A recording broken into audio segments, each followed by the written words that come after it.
že jsou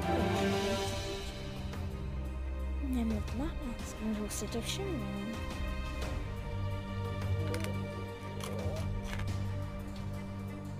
Useknul si svého nejlepšího kamaráda. Co? To jsem ale nechtěl. No, dobré. Málem bych tě zabil taky. Neč, ale získal jsem střed, ze kterého teď můžeš postavit své impérium. Pokusíš se, nebo to uděláš? Budeš se na další? Protože to dlouho. Vlastně budu mít lepší. Si tady.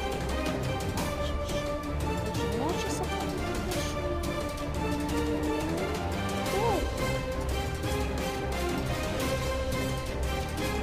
A teď se můžeš sám se postavit.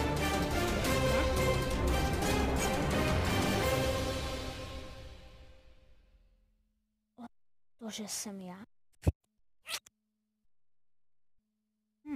Nepoznávám se. Useknul si sám sebe. Jsi dobrý, než jsem čekal. Ale teď tě čeká pekelná zkouška. Zabít celé město. Ale proč? Ty to nedokážeš? Proklínám tebe i tvé království.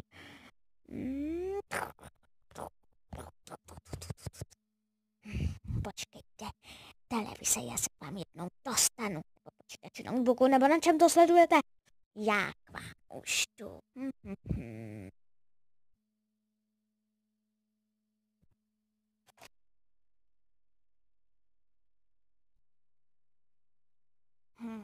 Hele, hej, co je? My si o to řekli první. Vy? Že jste si o to řekli první? Ne, duchové jsou lepší. O čem se tady bavíte? Bavíme se tady o tom, že já jsem tady všeho král. To zpřehnal. I vy, už se k vám blížíme. Tím by jsem to ukončil? Ukončil to. Tak naschle, dávajte lajky.